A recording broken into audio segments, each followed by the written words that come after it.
Okay, 8:36, 6/19/2023. Continued reading of Honey Baby Mon, because I got to get this back to the library soon. I think we left off on chapter 9, if I remember correctly. Let's see. And I'm running out of Diane Ladd pictures. Let's see. Chapter 9. So, yeah, I'm like halfway through the book. Chapter 9, Walk. 9, Morning Phone Calls. Laura, all last night I was thinking about what you said about the slap and how stressed out you were. I feel terrible bringing all that up. You've had enough to deal with. Diane. No, that's what I'm here for right now, to hear these things. Laura. No, I need to say this. I'm an artist today because of you. I was able to see what it looks like to have a parent who loves her work and loves to inspire and be creative and tell stories. To do that, you had to be away. I'd rather have that example than have home-cooked meals every night. You weren't there because you were paying our rent. You were doing what you loved and you were surviving. And so you taught me how to do those things too by your example. Mom, you're imperfect, but you're magnificent. And I was thinking today too of the greatest gift you gave me. Diane, what's that? Laura, friends. You had such close friendships, and it made me realize that's what I wanted. Diane, you have always had such good friends. That's because you're such a great friend. I always tell people you'll never have a better friend than my daughter. Laura, you too. We could have never dreamed of a better friendship than yours with Everil, which gave me my honorary sister Belina. From as long ago as I can remember, Everil was my aunt and you were Belina's godmother, just like Belina and I are now aunties to each other's children. It's amazing to think back on our mother-daughter life together and to think of almost no memory that doesn't include the two of them. God, Mom. So much is flooding in my mind right now. Like when we spent summers with Avril and Belina at the Malibu Outrigger condos. Diane, those were wonderful times.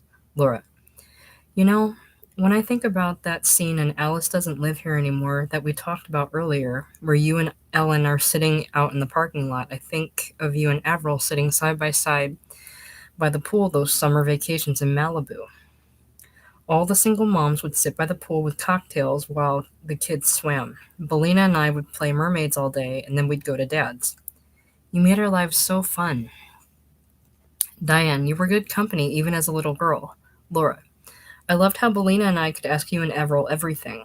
The conversations the four of us had when I was 8 are almost as deep as the ones you and I are having now. You truly set an example for me in the value of friendship and how we shouldn't have to walk this life alone. And that we desperately need our deepest friends to bounce our decisions off of, to raise our kids with, to lean on for help. I don't know how empty my life would feel today if I hadn't seen your friendship with Avril as an example. You and she were really raising Belina and me together, as two girls with single moms and her with much older siblings from another father. It felt like it was the two of us against the world. To be honest, I think I felt such guilt about ever telling you how much I wished I had a sibling. I never wanted to cause you or Dad pain in that way, but really I want to thank you for finding me one. Diane, that's right. Belina was yours and Avril was mine. Laura. Mom, I need to tell you a memory that this has called up for me. One I'm starting to realize has shaped my whole life.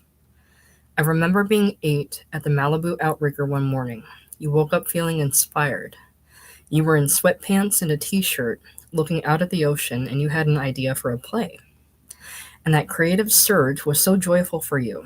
Belina and I were supposed to go to my dad's, and you were meant to take us there. Mom, this makes me want to cry, remembering this with you. I watched you begin to shut down all of that inspiration to put on your armor and a little lipstick so that you looked decent in front of your ex and his new wife. You sort of didn't give a shit, but also sort of did. You made sure to show me that everyone could get along even though they couldn't. You let me know that I was your priority, not just the need to be creative that day. And I remember so strongly Avril walking in and saying, "Nope, You're not changing out of those sweats. And you're not seeing your ex husband this morning. You're going to follow your idea. You're allowed to give yourself your creativity as a present today. I'll take the girls. We'll get pancakes and we'll see Bruce. And you'll have this time for yourself. What I remember most is seeing a mother honoring herself as an artist, as a deserved priority. I think that's kept me going instead of just saying, your kids are going to go through a divorce. You can't work. You can't be away from them. I had to make money. And they deserve to feel what I felt watching Everil take care of you that day at the Outrigger condos. I wanted my kids to see their mom sometimes make herself a priority. And what I remember most is at the end of the day, we came back and you seemed so full and so happy and so available to me. The four of us played in the pool and took a walk on the beach and had dinner. And together we watched Now Voyager, great movie, the Betty Davis movie. Charles, don't let's ask for the moon, we have the stars. You seemed happy, and that made me so happy. It taught me to acknowledge that I need creativity, not just because it pays the rent, but because it gives me room to show myself and my kids me at my most fulfilled. Diane, that's beautiful, honey, and you have no idea how happy it makes me. Laura, and Valina is still built into the fabric of my life. She's in my most important decisions and my most mundane tasks, as are Dahlia and Mandy. We have that middle school, high school sisterhood, and you taught me to keep those friends close my whole life, like you did with yours. But you also made sure to teach me to stay open to the sisters I would find along the way. And I would say most days I'll have my morning coffee FaceTime with Reese to talk through with what our kids are going through that day and how we should handle it. And every Sunday, we're at Courtney Cox's for family dinners to cook and laugh and play pool. It's beautiful. Kids are running around. Courtney and I have spent every Christmas Eve morning with the kids since they were little. That's hilarious. And I never feel alone. I have that in my life because of you, Mom. Even though I didn't grow up with siblings, you made me see that I could create my own family of sisters. When I was single again and going through a divorce, finding my role parenting in a house with the kids, I leaned into those friendships with Reese and Courtney, as well as Jamie and Mary, all my southern sisters, because they remind me of you and Grandma. And I also have my other deep girlfriends too, who have been my home base. I have all these sisters because you set that example. Diane, my friends kept me going after you left home. You'll see with your kids gone. Your friends will be there for you when the loneliness hits. Laura, I believe you're right. When Kelly Preston died last year, I was so heartbroken. I loved her so much. Her death was a wake up call for me. I wished I'd had more time with her. You've got to somehow stay in touch with people you love. I immediately started trying to get back in touch with friends I'd lost touch with. Diane, I loved Kelly too, and what a wonderful actress. I was lucky to direct her in Mrs. Monk, Munck. I love that adorable photo of the two of you napping together on the set of Citizen Ruth. They inserted the photo. It's beautiful. Your friends are your family. One of my greatest teachers, C.C. Bateman, one of the Pappy Boyington's renowned Black Sheep flyers, said, if you can even count your friends on one hand, you are very lucky, because your friend is your true diamond, and to have one or more makes you a very rich person. Friendships like the ones you have with Belina and all those amazing women are what's going to see you through whenever you have trouble or when you miss the kids after they leave home. I'm so relieved that you have people like her in your life. If I'm honest, it makes me less worried about dying knowing that you have so much love and support. Laura, Mom, I love you so much. You look like you're getting tired. Let's just go back. Let's go just to the end of the block. Just a little bit more, then we'll take you back. And then there's inserts of Laura as a kid next to one of those folding lawn chairs. She's adorable. And then another photo of Belina, Diane, and Laura royal premiere of A Rambling Rose. And they're all pretty.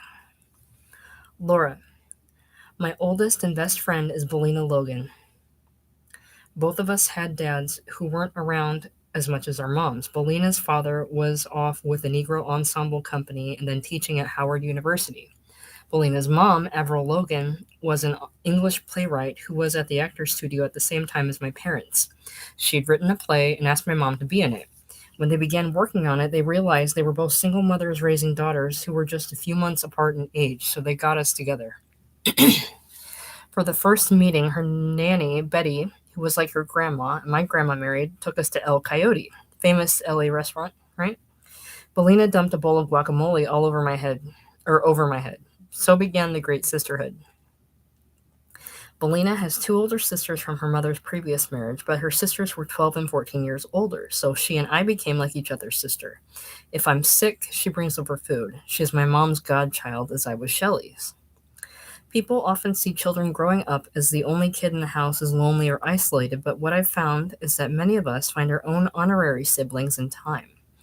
I've got my own small army of sister like friends, and Belina's is the longest friendship of all. Belina inspires me beyond measure, especially in how good a daughter she was to her mother. She walked Avril through Alzheimer's with such respect and thoughtfulness. When her mother had to go into a home, Belina recreated her bedroom in this facility and planted her favorite kind of, uh, I don't even know how to pronounce it, Bougainvillea, Bougainvillea, in the window box so she'd see the same color out the window that she always said. It's very thoughtful. She found a stuffed animal that looked like her mom's cat she'd love best so her mother could cuddle it at the home. She made a mixtape of her mother's favorite wartime big band songs and had it playing for her at all times. She stocked the room with her mother's favorite English chocolates. And every evening at 5 she'd stop by to make Avril our martini. She did all this while raising a young child. I aspire to have a fraction of her kindness and grace. It's very thoughtful. Let's see. Okay, and then there's a chapter of they share their banana pudding recipe. Oh, they share a couple of recipes. Oh, that's fun.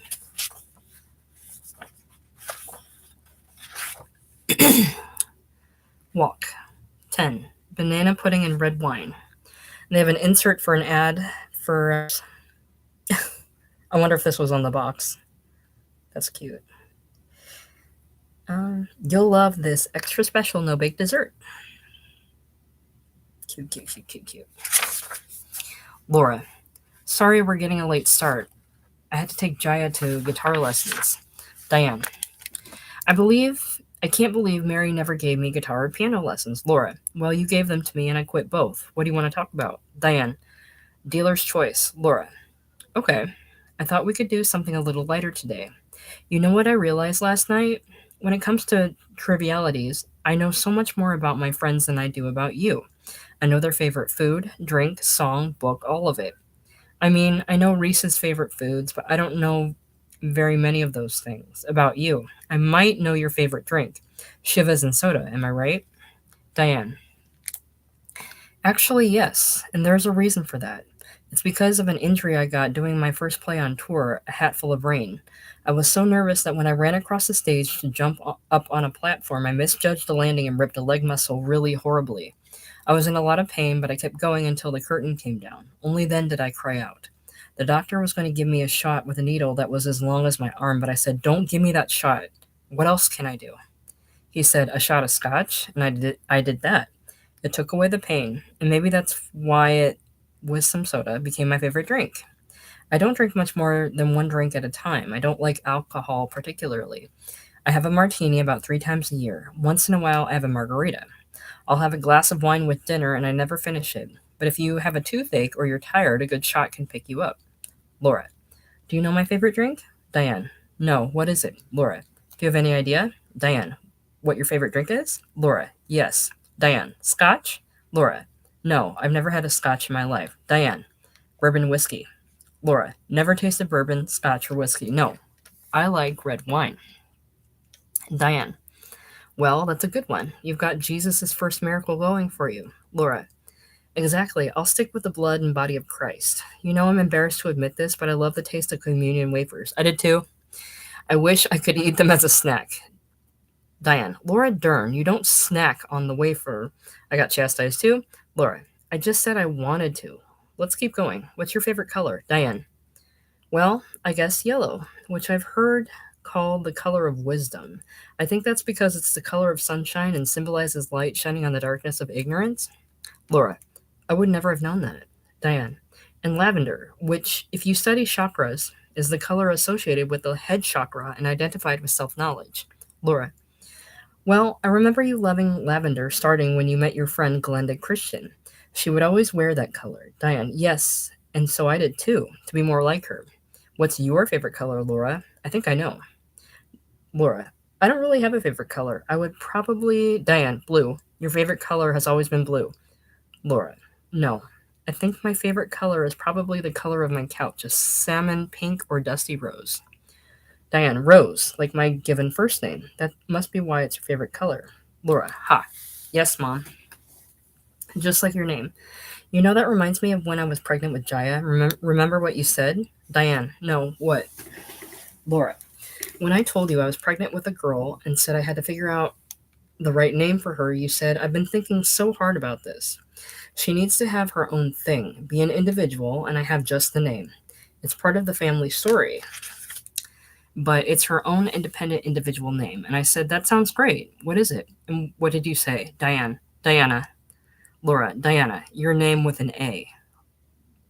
Diane. Well, it is a pretty name. Laura. Ha. I love that you thought an A just made it brand new and all hers. Diane. I did think so, and it made me think of Princess Diana, whom we loved. Laura.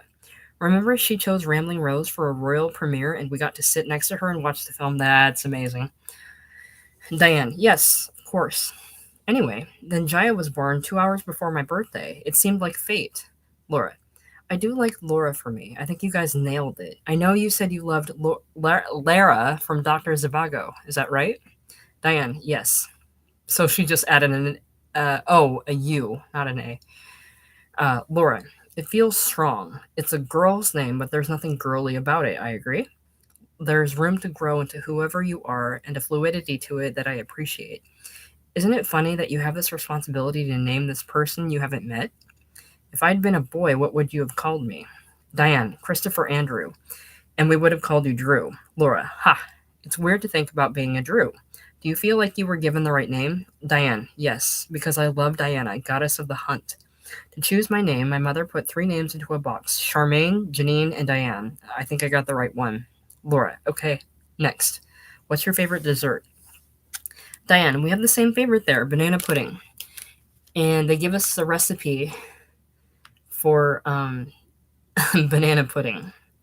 The ingredients are 4 tablespoons all-purpose flour, 1 cup sugar divided, pinch salt, 3 large eggs separated, 3 cups milk, 2 teaspoons vanilla extract divided, 1 box vanilla wafers, approximately 45 wafers. That's a lot of wafers. 5 to 6 bananas sliced, an eighth of a teaspoon cream of tartar. Banana pudding. Prep time 10 minutes, cook time 20 minutes, total time 30 minutes. Instructions. The pudding. Preheat oven 325 degrees Fahrenheit. In a large heavy saucepan, combine flour, 1.5 cups sugar and salt. In a large bowl or measuring cup, lightly beat egg yolks and combine with milk. Pour egg mixture into dry ingredients, cook over low to medium heat, stirring constantly until ingredients are thickened and smooth. Remove saucepan from heat and stir in 1 teaspoon vanilla. Cover the bottom of 2-quart oven-safe glass bowl or baking dish with vanilla wafers. Layer sliced bananas on top of wafers. Pour 1/3 of custard over wafers and bananas. Repeat layering process more times until all wafers, bananas, and custard have been used, ending with a final layer of wafers. The meringue. Whip egg whites with an electric mixer set at high speed. Allow egg whites to foam, add cream of tartar, and then gradually add a 1/4 cup sugar of tablespoon at a time. Continue whipping until sugar is well dissolved and stiff peaks have formed. Add remaining vanilla and whip until well combined. Spread meringue over banana pudding, making sure to spread to the edges of the dish.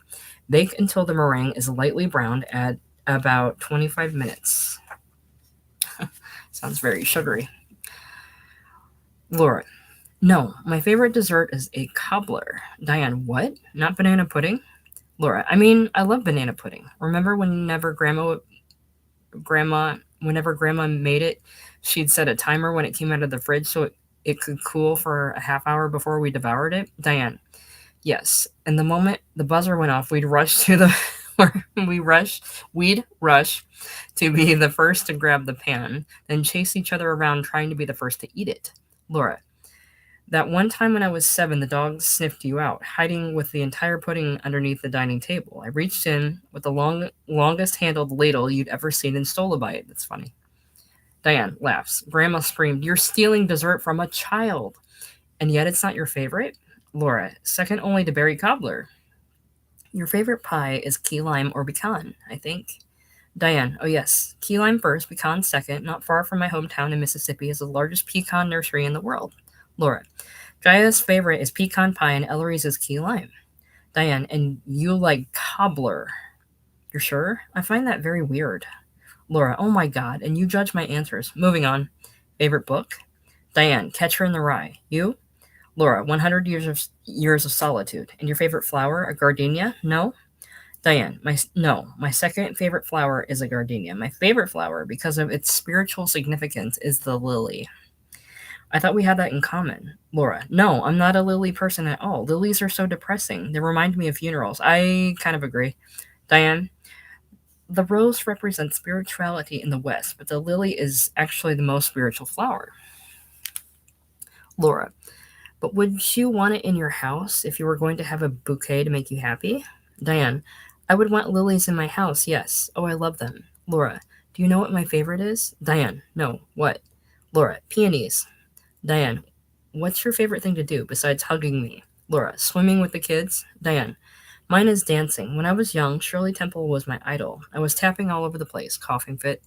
But it's going to be a long time before I'm dancing again. Laura, what's the first piece of art that you remember seeing? Diane, my first piece of art was a diorama of flowers and rocks made by my mother. I'm going to cry. Starting when I was 5, I'd watch as she dug little holes in the ground and she would place leaves, flowers, and rocks into an arrangement and then put a piece of glass on top that she'd cover with dirt. Then you could push the dirt aside and look at the picture. Isn't that cute? Laura, yes, I love dioramas. Diane, and then at the Catholic school we took soap and carved a Viking boat, sticking toothpicks in the side for the oars. Oh, and Grandma would make costumes with me out of crepe paper, and we put a curtain up on the porch. I had these 2 girlfriends, sisters, and the 3 of us would put on shows. I pretended I was Carmen Miranda, the Chiquita banana girl. I took flowers out of the vase and put them on my head for a headdress. At one point, my mother would play the harmonica, and we 3 girls would sing, "Oh, you beautiful doll," and we'd do a dance like we were wooden dolls. Laura, genius. Diane, yes, and if the audience didn't show up, we went around and got them. We'd knock on the door, and we'd say, "We've got a show going on in an hour. Bring a nickel." People loved the shows and would give us even more than a nickel. We started doing one every month, and it got to where we had so many people coming and tipping that we made about $4 a show, a fortune. We'd divide it up, and it was plenty to use to go to the movies and get a milkshake. I was rich, baby. Laura, where did you get the inspiration to put on your own shows like that? Diane, probably from the radio. We listened to so many radio shows. My favorite my favorites were Mr. District Attorney and The Shadow. Mystery shows that always started with the sound of a squeaking door opening. What was your first memory of art? Laura, when I was 5, I was obsessed with Edith Piaf.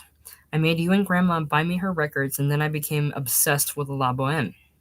Diane, no, that wasn't your first memory. Your first memory was me buying you that children's botanica book from the Metropolitan Museum of Art on Fifth Avenue. Bougie, you were such a wonderful painter. You loved Monet the best. Laura, Mom, are you actually correcting my memory? Diane, oh, fine. Well, I'd have said the Met books, but I guess you would know best. Laura, very generous of you. So, for the record, it was Edith Piaf. And then the very first movie I remember seeing was Fantasia at the Century Plaza Cinemas. Remembering when the devil calls up all the evil spirits during Night on Bald Mountain by composer this is embarrassing. I don't know how to say it. Whoever composed Night on Bald Mountain. I leaned forward with wide eyes, afraid to look, but also afraid to look away. But in another part of the film, I laughed when the hippos, wearing tutus, danced with the crocodiles. It made me appreciate classical music better. One thing I remember about you, though, is when you loved an album, you played it incessantly for 2 years. I do that too. On constant rotation, Glenn Campbell's Gentle on My Mind, Herb Alpert and the Tijuana Brass's Whipped Cream and Other Delights, Helen Reddy, Diane, oh, I loved her. Laura, Carly Simon, loved her. Laura, Johnny Mathis, Diane, loved him. Johnny's great. Laura, Johnny and June Carter Cash, who were our friends. Diane, loved them. Laura, but honestly, that was it. That was all the music I heard. Diane, I first played La Boheme when you were in my tummy, and when you were growing up, I played it all the time. Laura, yes, and I became obsessed with that opera. I had it memorized. Diane, I think you dated Jeff Goldblum because he painted that beautiful painting of La Boheme that we ended up with. Did you ever think of that? Laura, no, he didn't paint it. His sister painted it. Diane, not Jeff. Are you kidding me? Laura, no. And I can make sure I'm right about that soon because I'm going to stay with him and his family when we film Jurassic World Dominion. What was the first movie you remember? Diane, oh, my greatest thrill was going to the Chickasaw Village movie house on Saturdays. For $1.50, you could see a double feature. You'd bring your lunch and stay there all day. I saw Gene Autry and Hopalong Cassidy when I was 6, a cowboy riding a horse and saving the world. Laura, what actors have you admired most? Diane, well, Lucille Ball for one, of course. Laura, me too. As you know, didn't you meet her one time? Diane, yes. I didn't tell you that story. Laura, I don't remember it. Here we go. Diane, she and I were seated at the same table at the 1975 Golden Globes. It was my first big event for my first really important film role. I was up for Best Supporting Actress for Alice Doesn't Live Here Anymore. I was up against Karen Black for her role as Myrtle in The Great Gatsby. Karen Black's great.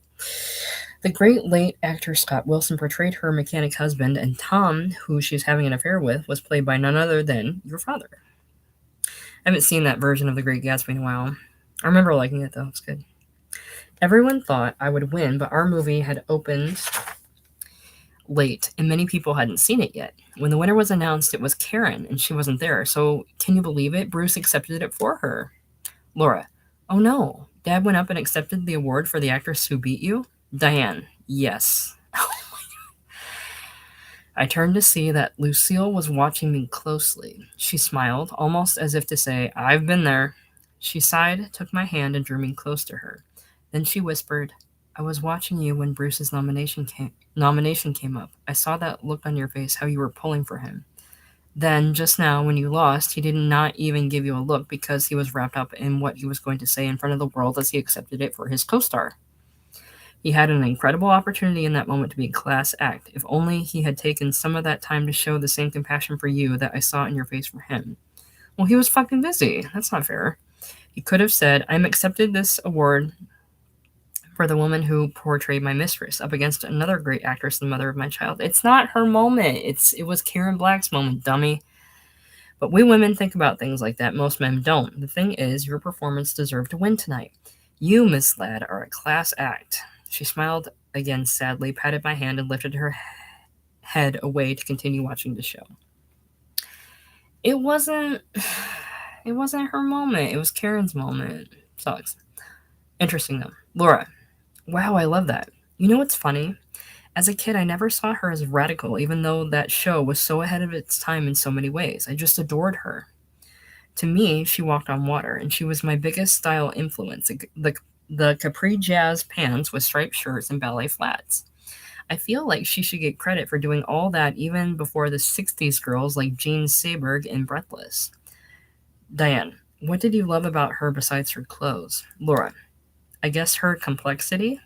Sometimes she's a nightmare. She's jealous. She's fierce. She walks around with cold cream on her face. When she wants to do something fun, she comes up with a zany plan. She always wants to find a way to be an actress, and she's always complaining that her husband gets to perform and she doesn't, and he still just adores her.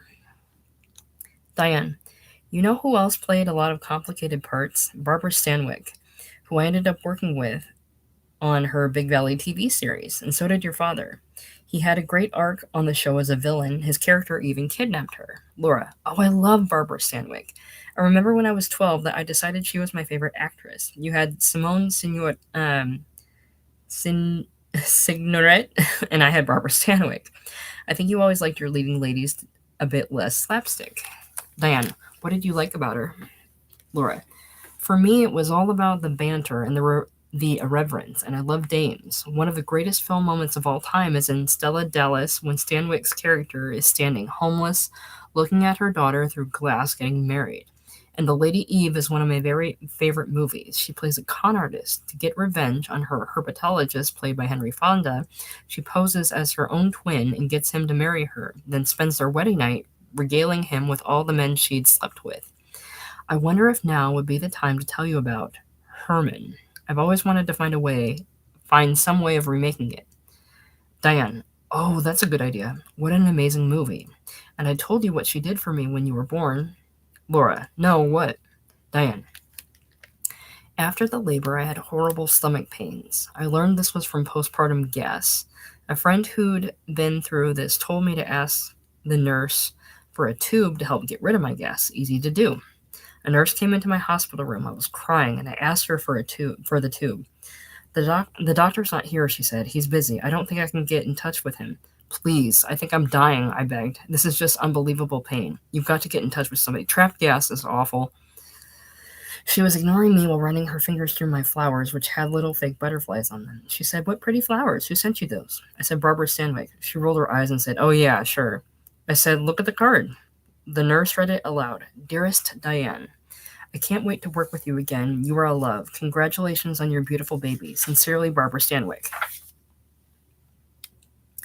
The nurse stared at me with this strange look and then said, "I'll get you that tube right away." And she did. Oh my God.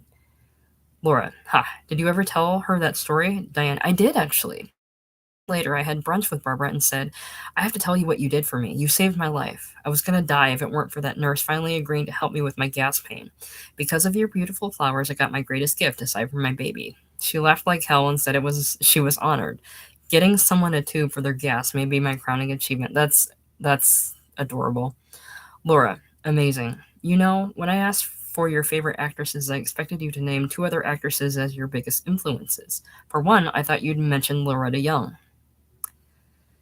Diane, oh yes, Loretta Young was the height of elegance and glamour, also eaten alive by Hollywood. I actually thought you were gonna play.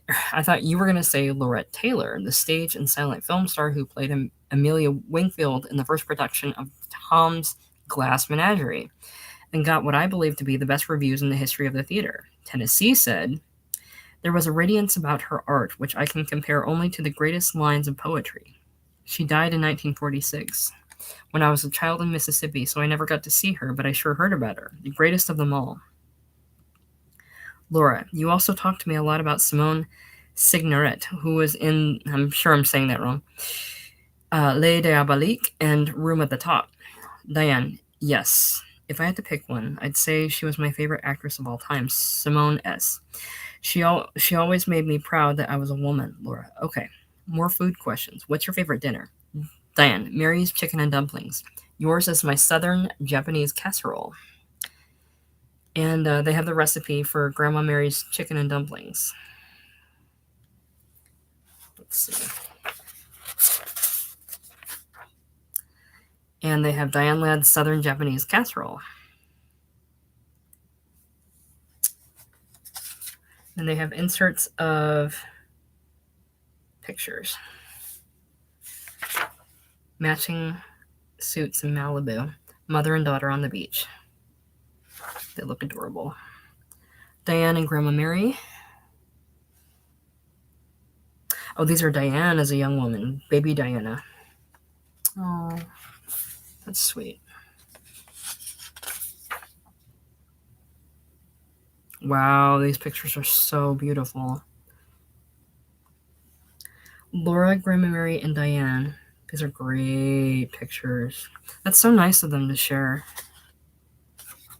Beautiful, beautiful, beautiful. Visiting Dad's family, Poppy McLeish. Second birthday. Diane and Laura, age 13. Oh my god, this is so pretty.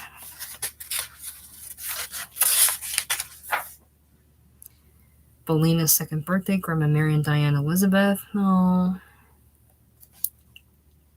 Ninth birthday.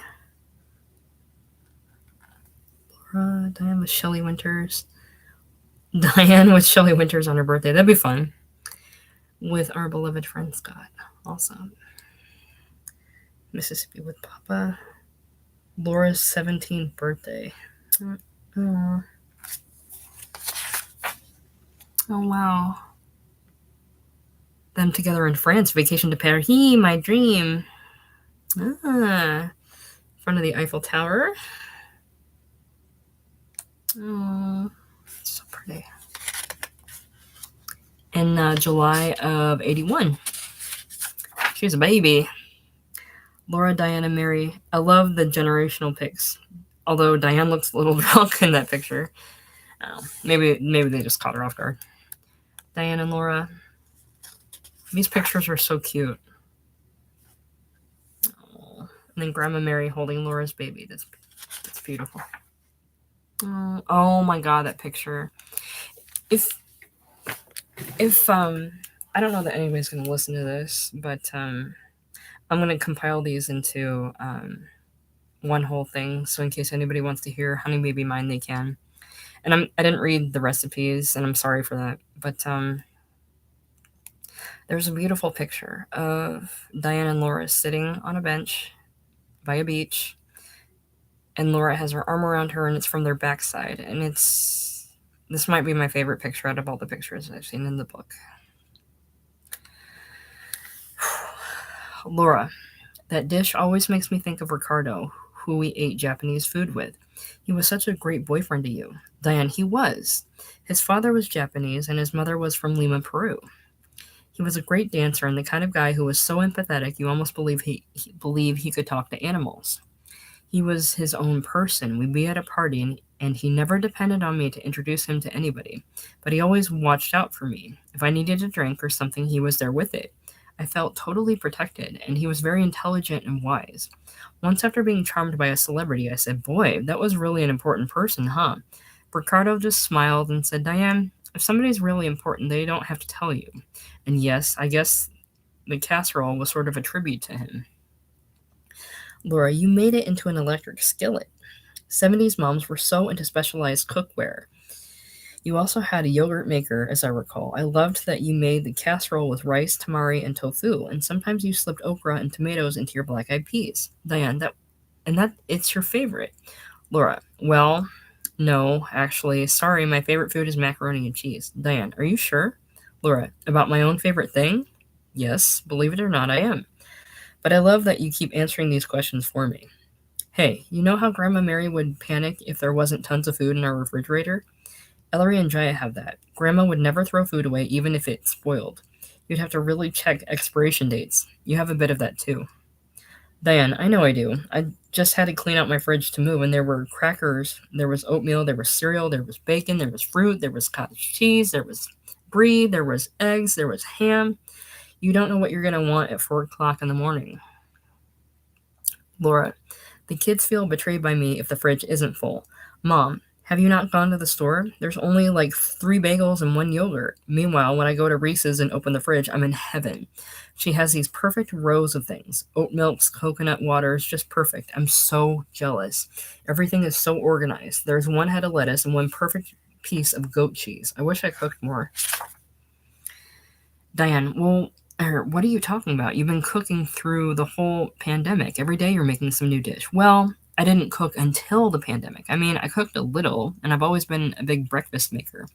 I love making those couple of pasta dishes I learned from Isabella. But I think my kids would say before the pandemic, Mom only cooks 4 things. But in lockdown, it was the 3 of us, and I thought, this is my opportunity. Ellery loves food, and so I turned to him and said, if we could make any food in the world, what would it be? And that kicked us off into this odyssey of trying new recipes all the time. Jambalaya, East Indian curry, Cajun shrimp. It was such a bonding activity, gathering in the kitchen with the kids and watching YouTube cooking videos, teaching ourselves how to make things we wanted to eat. We even took some lessons with Lee. She became a great cook. Diane, Ellery got really into the hibachi recipes, right? And they have Ellery's hibachi recipe. Sounds good. That's cute. Laura, yes, and I created a master list of movies to watch with the kids, including recommendations from you, Dad, Steven Spielberg, and David Lynch. We've already gone through 2/3 of it. All right, here we go. Diane, okay. What are everyone's favorites so far? Laura, Being There, The Wizard of Oz, The Godfather, 1 and 2, Defending Your Life, The Lady Eve, Rear Window. Diane, oh, you know who I talked to yesterday? Aunt Johnny B. Laura, everyone's favorite relative. She is the greatest, 95 years old, and she still sends the kids presents every year. Every time she leaves her room, she says, "First one who talks about me is a son of a bitch." Diane, every single time. Laura, so we did a lot today. Are you ready to go now? Diane, yes. Hey, we should make chicken and dumplings with the kids tonight. Laura, sure. That's a fun idea. Wait here and I'll go get the car. Diane, sounds good. Hey, Laura, come back. Laura, what is it, Mom? Are you okay? Diane, first one who talks about me is a son of a bitch. Laura, good one. Cute. So, oh, they have the family movie list. They have the actual paper with the handwriting on it, the movie list. And I can kind of read it. It kind of looks like Amy Winehouse's writing. And they got, I can barely read it. Casablanca, Sunset Boulevard, Taxi Driver, all the classics. Diner, Pan's Labyrinth. Cute, cute, cute, cute, cute, cute, cute. All right, let's see if I can name these actresses without looking at the text. I see. What has to be all the ones mentioned? Loretta Young, Lucille Ball, Betty Davis. Oh, fuck. This is frustrating. Barbara Stanwyck. All right. Jean Moreau. Which one? Oh, I know. Oh, I know Jean. Laurette Taylor. Which one am I missing? Simone Signoret. Oh. Sorry if I said it wrong. Diane's and Laura's bedside tables. Oh. I think I can tell whose is whose. That's cute. Laura. It's hilarious to me how my mother wants us to have the same favorite things. This is one of those areas in which, as parents, what we say and what we do can be pretty different. Looking around my home and hers, I see some ways in which I'm a lot like her and other ways in which we are very different. My mother loves nothing more than to hang art around her house. She has pictures from all the movies she's done. I do that too, honestly. I have exactly one movie poster. Alexander Payne gave me an incredible Italian poster of The Wild Angels. I do love movie memorabilia. I have a shelf of cool stuff, like Shelley's suitcases and my blaster from Star Wars The Last Jedi. And I do decorate with the same basic ideas my mother and her friends always had, that nothing should ever feel uncomfortable to anyone who comes to your house, and that your children should be able to romp through the place without being yelled at. And that'd be hard. Mom always believed that the things you have should tell a story. A chair your grandmother gave you here, a caftan from Anthony Quinn there. Yeah, if you're lucky enough to have that. I'm still nowhere near as nostalgic as my mother about old movie sets. I don't have hundreds of mementos on my wall. It'd be a pain in the ass anyways. Will I when I'm 80? Maybe. For the first time at 50, I've just hung up a photograph of me on a set. David Lynch gave me one of him, me, and Kyle MacLachlan on the set of Blue Velvet. It's in my hall, and when I pass it, I think happily of those friendships, and I think maybe this is why my mom has all those pictures up. But the fact is, I only have to look at our bedside tables to see how very different we are. My mom's bedside table has tissue boxes and medicines and spiritual books. Okay, now I know whose this is. Jonathan Livingston Seagull and Secret Places of the Lion, Esoteric Astrology. Mine is mid-century marble and it holds Bach flower remedies, rescue remedy for sleep books by Gabriel Garcia Marquez, and feminist literature like Bell Hooks. I like considering these differences because they help me see the ways in which I'm my mother's daughter and where I'm my own woman.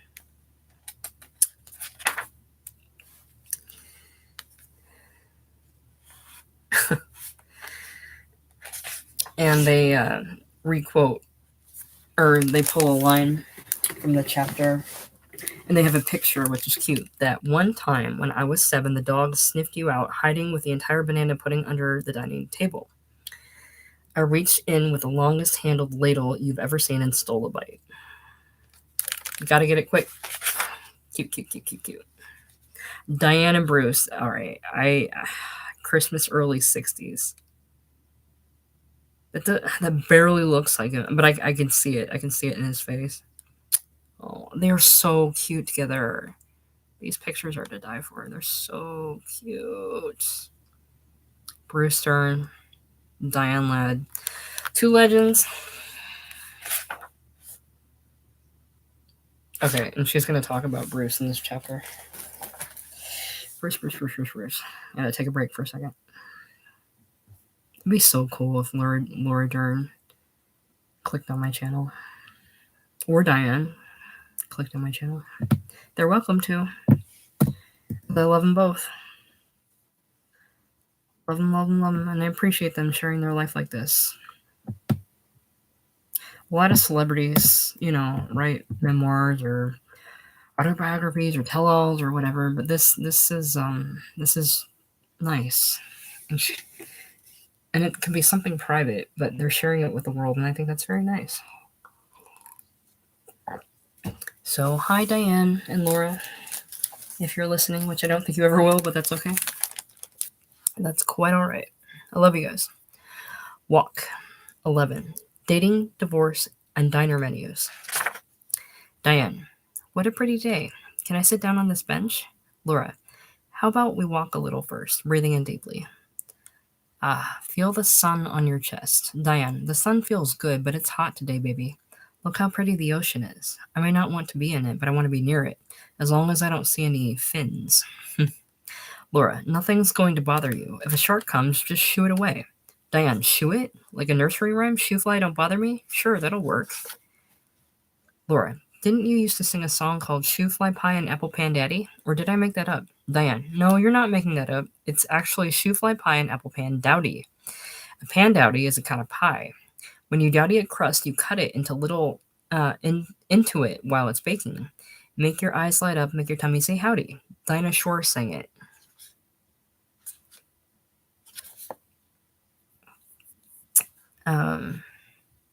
Let's see. Laura, oh wow. Okay, Mom. In all our conversations, there's been one question that I realized I wanted to know my whole life. Diane, well, you better ask it, I guess, because, honey, if I'm dead, you can't ask me, right? So we should do it now.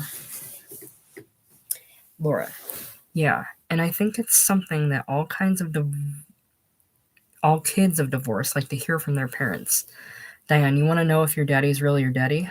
Laura laughs. Yeah, I look exactly like him, but you never know, right? She looks like a combination of them, frankly. Diane, you laugh, but I had my DNA done and my cousins just to prove that we weren't being lied to. I don't blame people for doing that. Laura, wow. Diane, did you know I did that? Laura, no. I think my shocked face doesn't lie. Diane, I sure as hell did. You're never too old for curiosity. We didn't uncover any secrets, though, and yes, your father is definitely your father, 100%. Laura, okay, good. I'm glad we resolved that. I mean, we look exactly alike, but you never know. Diane, okay. So what was it you wanted to ask? Laura, well, I've asked you what went wrong with Dad, about your dynamic and why it didn't work. I guess children of divorce, maybe we never ask, as though we don't want to bring up old wounds to a couple who are no longer together, but I never have asked you much about what you loved. Not only about Dad, but about your marriage, what you were like together. You told me about the first time you slept together, which I can never unhear. I get the infatuation and attraction, but I'd love to know more about the later parts also, after I was born, how it was for you. I mean, I don't think I'm the first child of divorce to look at her parents and think, I came from that. What was it like? When I was running around oblivious as a small child, what was going on in my parents' world? Maybe for years after a heartbreak, you don't want to talk about the good stuff, but I realize now when I talk about Ben and me with our kids, they have a hunger for those sweet stories. I want them to know they came from a love story. I want them to know what worked, what was great about our connection and our marriage, and what I admire about their dad. Not only his talent, but things that are deeply personal. And I'm just wondering if you'd like to do that with me. Insert of Bruce and Diane from Mrs. Monk, M-U-N-C-K. Diane, you want the truce today, with a capital T. Laura, I do. Diane, okay. Your father is a great, great actor. That's why I worked with him even after we divorced, when I directed him in Mrs. Monk in the 90s. Laura, I know you respect him as an actor, that you admired him for breaking away from his family, but you've also shared so much about what didn't work. Today, I am interested only in what did work. Diane, well, coughing attack. Laura, and then I killed her. Diane, laughing hard. Laura, I just think all kids at any age like to imagine their parents happily in love when they were little.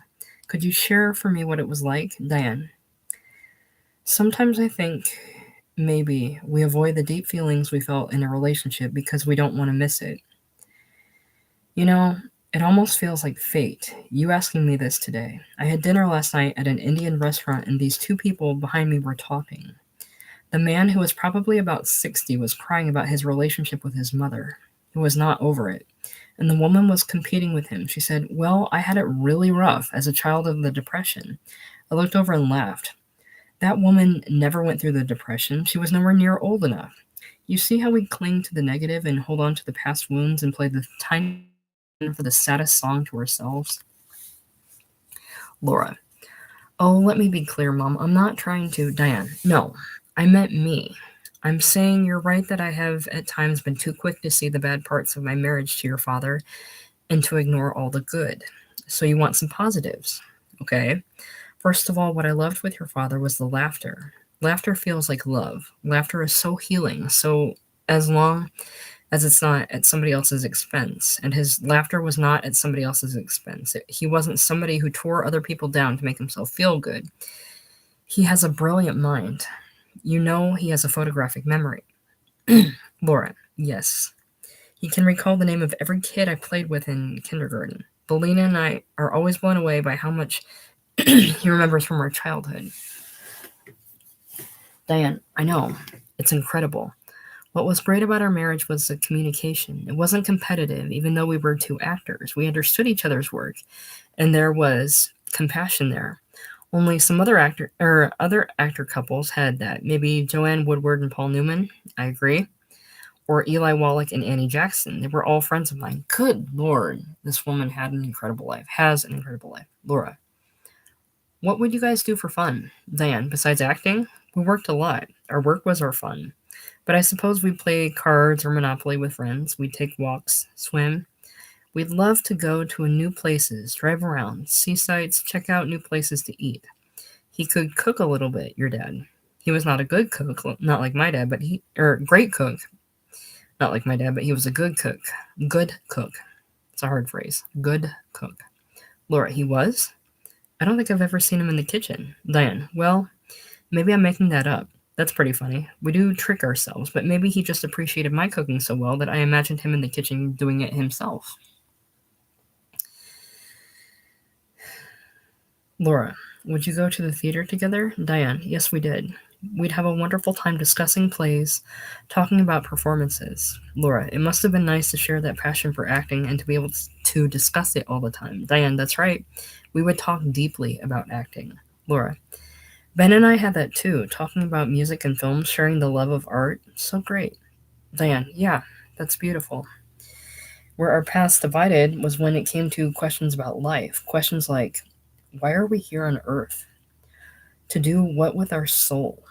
I would say that our body is just like a car for our soul to drive around in, and your father would make jokes about it. He'd say, my body, I see. How do I know there's a soul? He was not someone who would ever. Laura laughs. Oh boy, here it comes. Diane, well, I'm sorry, but he took this soul for granted. I know I'm a little woo-woo, you are, but I'm very interested in spiritual evolution. I'm a high intuitive, quote unquote, highly sensitive to other people's energy. People talk about the sixth sense, but I'm interested in the seventh. As an actress, I can entertain you, but if you don't like it and my performance makes you sick, I have some healing gifts and I can cure you.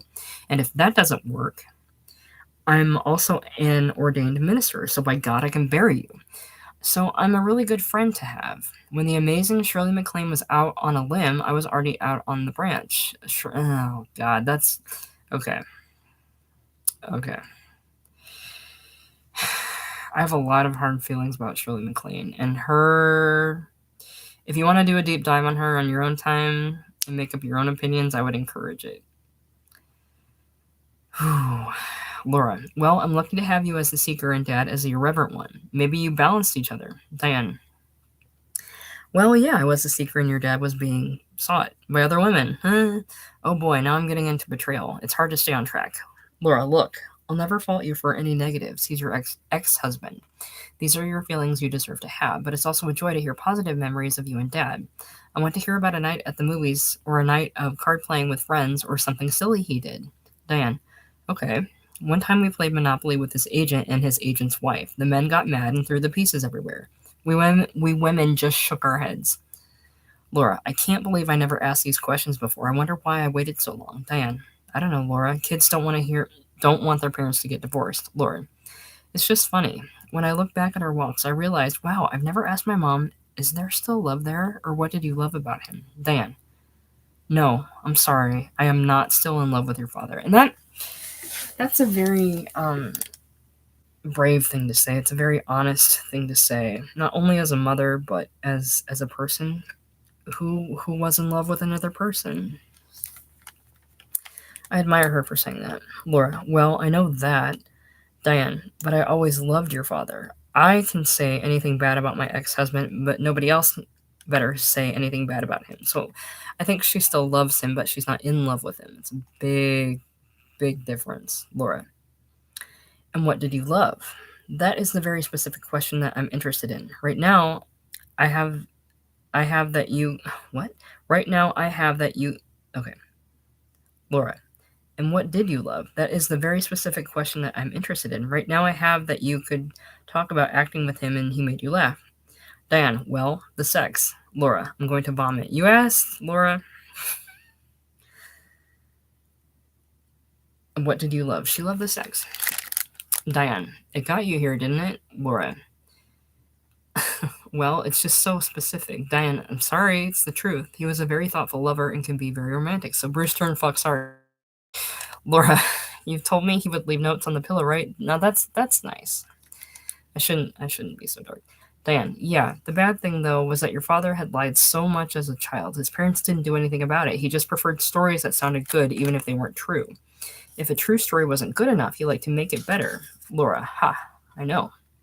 Every time I repeat a story he shared, I realize it sounds a little too good and I have to wonder if it's true or an exaggeration. Diane, yes, most of them are probably not true, and yet he's had a fascinating life. And so some of the most ridiculous, unbelievable ones might be completely accurate. He appreciated a cozy home and he had good taste. He let me do pretty much whatever I wanted to do in terms of decorating. He was very easy to please that way because I have good taste, I think. We enjoyed making a home together, and whatever I wanted to spend, he didn't care. As long as we had a dime, he didn't care if I spent it. Oh, Laura, that's sweet. But you don't have to keep going. This is more than I've ever gotten. I like thinking of you decorating your home and laughing and playing cards. Thank you. Diane, I'm so glad you're asking these questions. Most people won't until someone's gone. Now, your turn. What about a fun memory of you and Ben from when the kids were young? Laura, well, Mom, you knew us as a couple. You were around for all my stuff. That's why I'm trying to get stories out of you. Diane, indulge me. Laura, okay.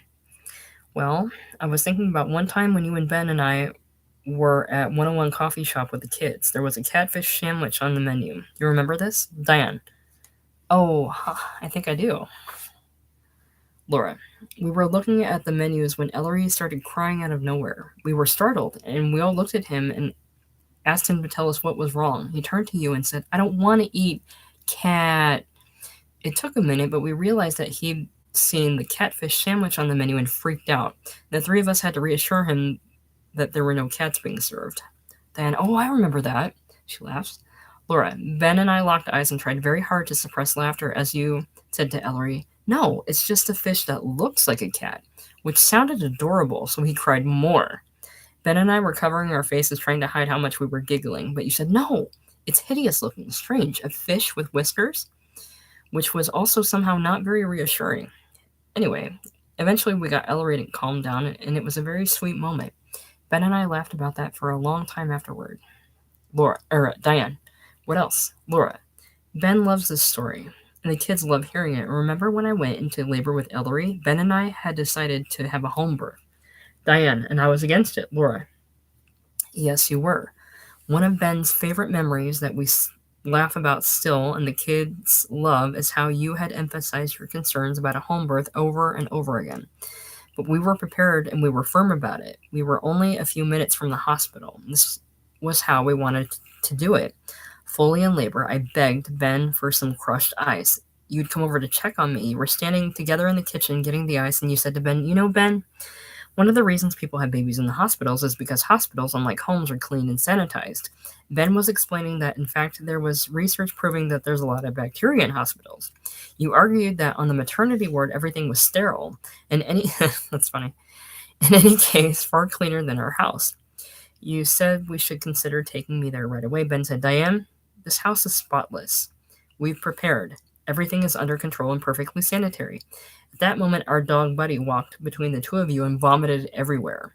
You just looked at him in the eye and said sweetly, "I'll clean it up." Diane, that dog had the best timing. Laura, ha, Buddy did have your back with that one. Diane, so now that it's been a few years since the divorce, how's dating going? You're not seeing anyone, are you? Laura, well, I haven't mentioned him to you yet, but I have had a few dates with someone. But because of our schedules and our work, we haven't been able to see each other much. He's brilliant, he's hilarious, and he's so wonderful to be with. But he's going through his own life dramas. I wish I was able to see him more, and sometimes I feel weird that he's not more available, even though I'm busy too. I mean, after a great night, if I don't get a call or a text, I still get my feelings hurt and feel vulnerable. Diane, absolutely. Laura, when I didn't hear from him after the last time we saw each other, I assumed it was over. Then a girlfriend of mine went to a dinner party. While she's there, she's talking to a guy and she says, "Oh, yes, I met you with my friend Laura Dern." And he says, "Oh my God, she's so cool." And my friend says, "You should ask her out." And he replies, "I couldn't do that. I'm friends with the guy she's dating." Diane, "Oh no." Laura, when she told me this, I thought, I haven't even told my BFF that I had a fling with this person, and now here's his friend describing us as dating. If we are, he forgot to tell me. Aren't you supposed to check in with someone to tell them you're dating? Diane, darling, you got involved with this man who's too busy, for whatever reason, to even communicate, and yes, he's scaring off other people. Other people?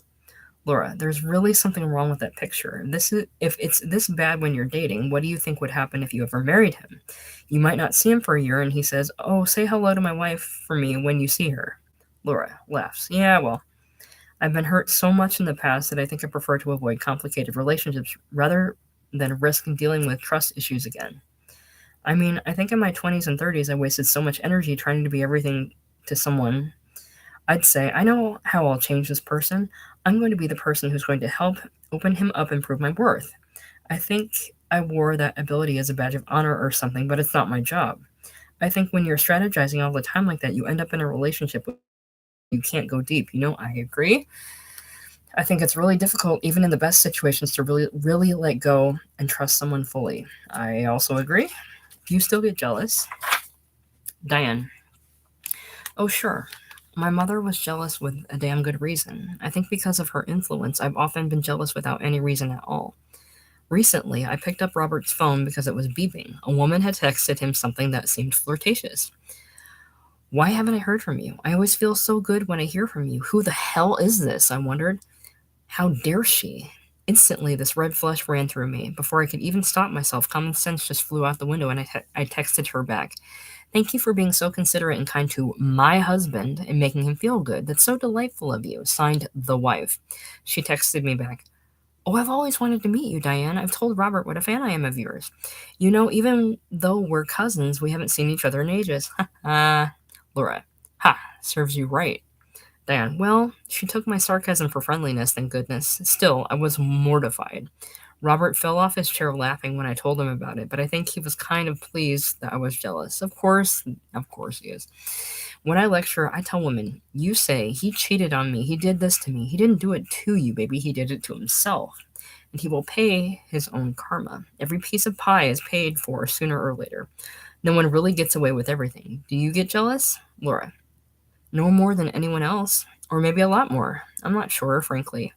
It's depended on the man and how safe I've felt. But I've had boyfriends who made me miserable, suspecting me of cheating. They'd say, "I saw you flirting with the waiter." Meanwhile, they were cheating on me. That's usually how it goes. Diane, who would you say is the love of your life?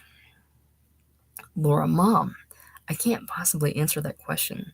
Sometimes I listen to you sharing about the loves of your life, and I've got to say, another thing that you've given me is the opportunity to really cherish all the various forms love has taken in my life.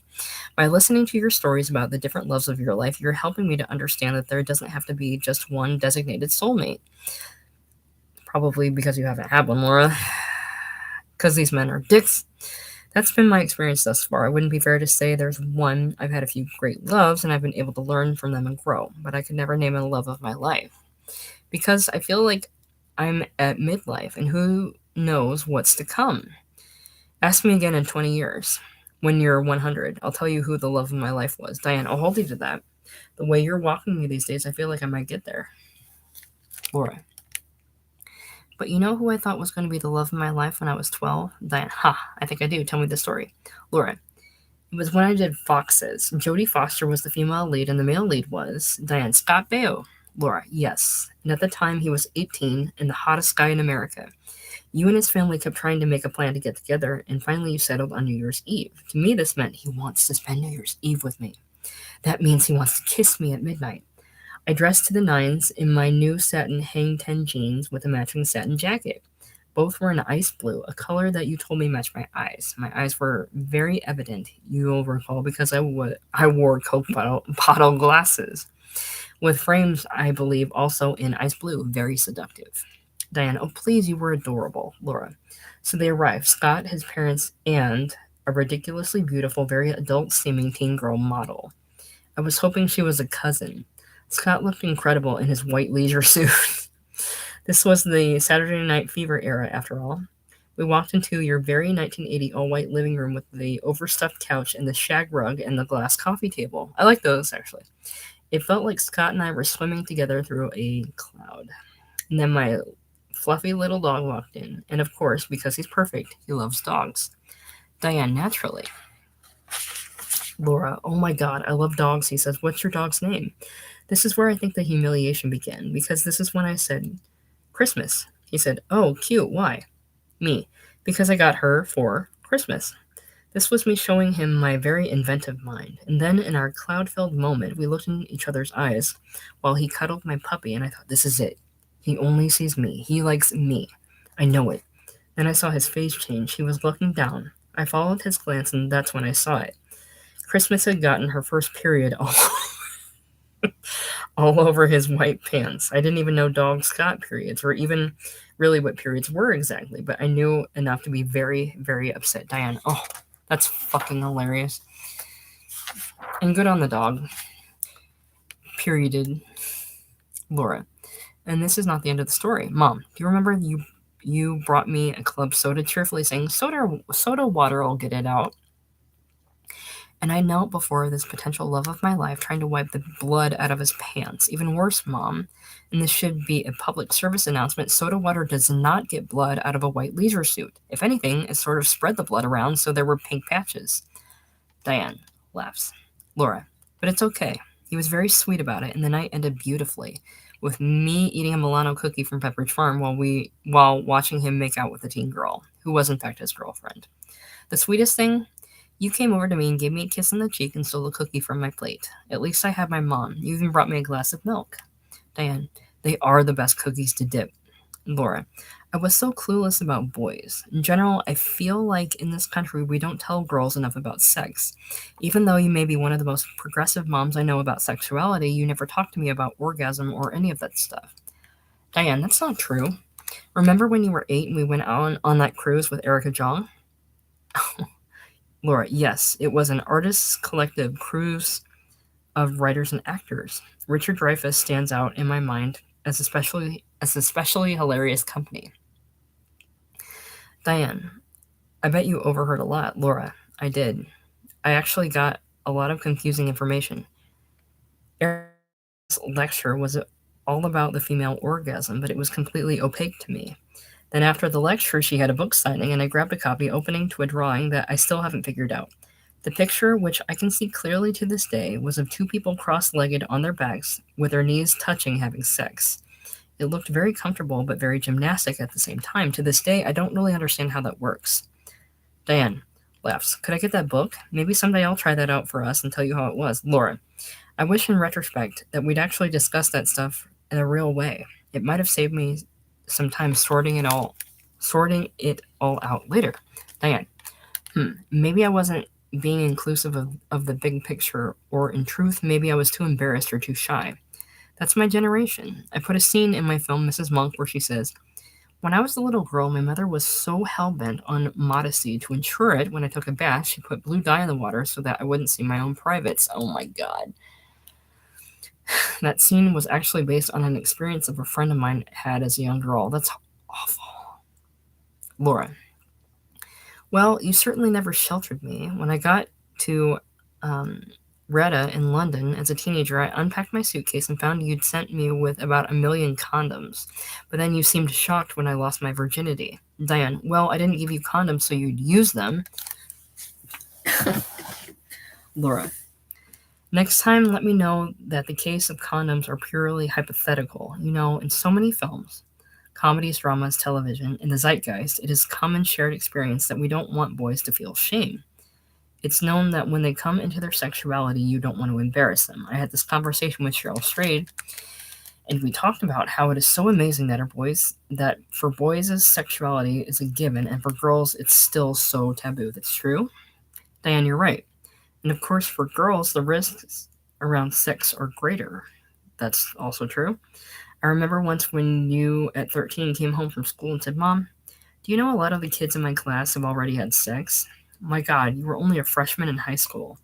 Inside me was this giant scream that I did not let out. Instead, I forced myself to take a breath, keep my composure, and gently ask, well, Laura, and how do you feel about that? You replied with one of the wisest statements I've ever heard. My own child said, well, Mom, I don't think they realize that even though their bodies might be ready for sex, emotionally they are not ready. That's the truth of the heart. I was flabbergasted. I thought, if only we could teach the children that if you respect yourself, if you're going to share your body, you have to really be ready. Remember when I asked your dad to have a conversation with you and Belina about sex? Laura, I know you like to tell the story. Diane, yes, I do. I said, Bruce, you have to help me. I'm a single parent here. I can't do this alone. It's your daughter and her best friend whose mother is also raising her alone and wants help with this. They're turning 12. Sex is talked about on TV all the time. I need some help here with these girls to guide them properly, protect them. Now they're going to be teenagers soon. I'm desperate. He said, okay, don't worry. Oh, this should be good. I'll take care of it.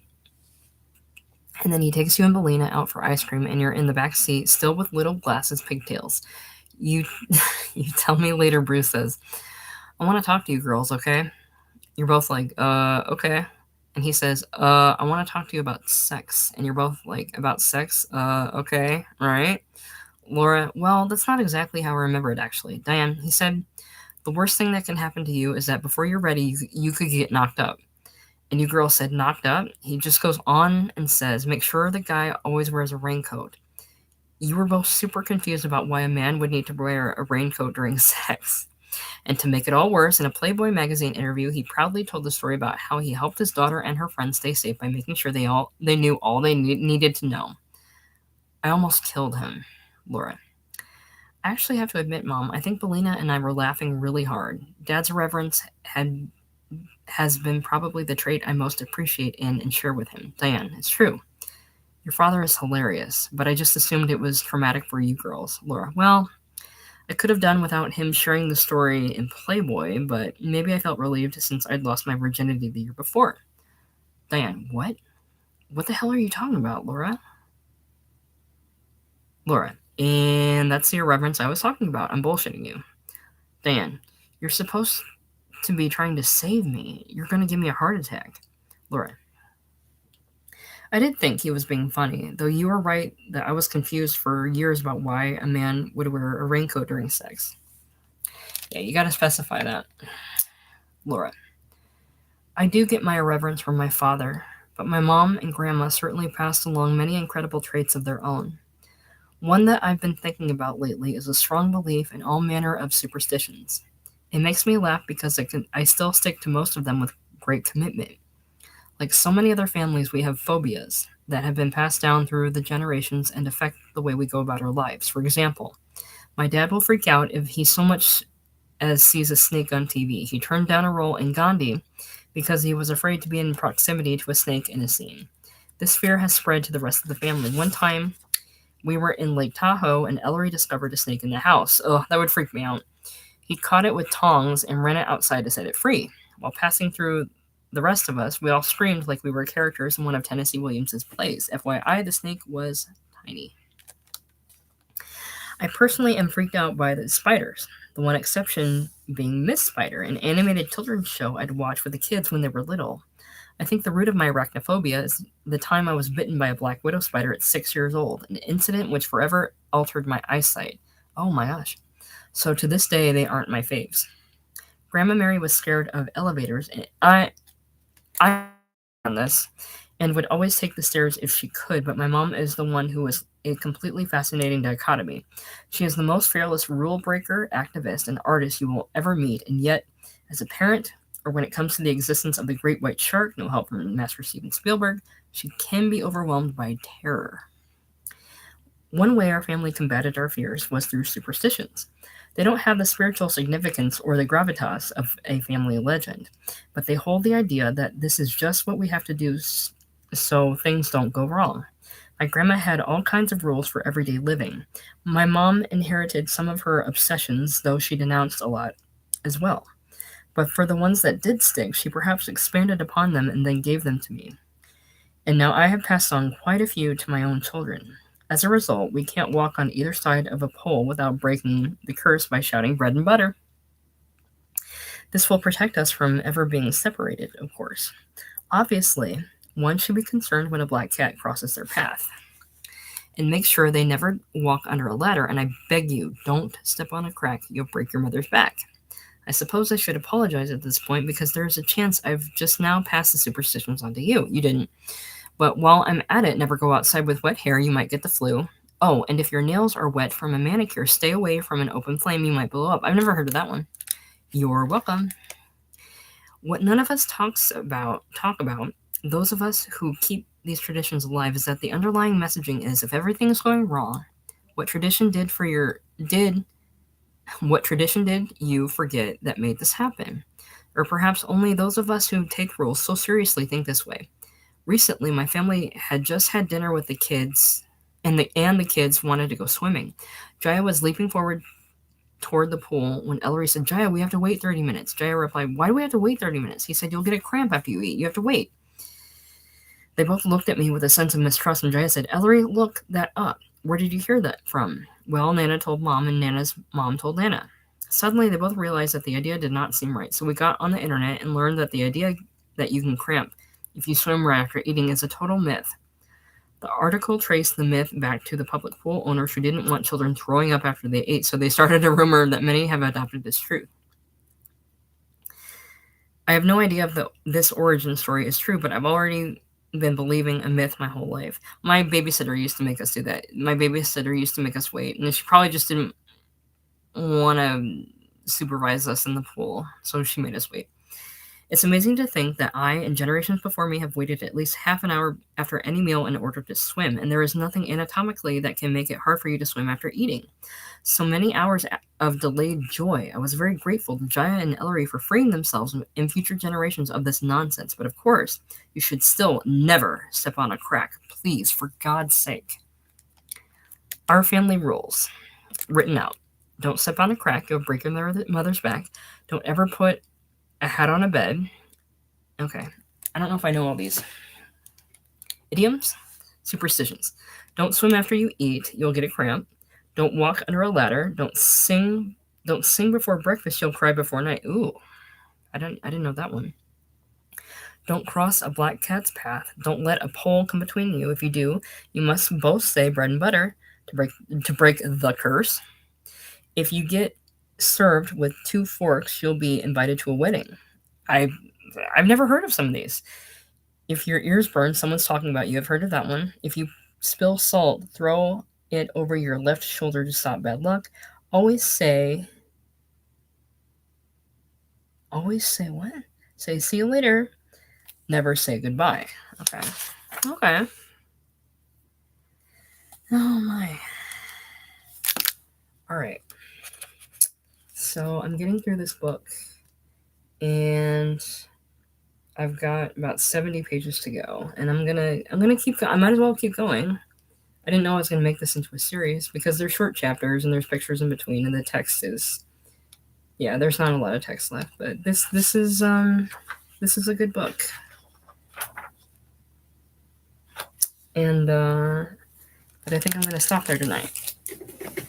So if you're listening, thanks for listening, and if I shouldn't have moved the computer. Sorry for that being loud.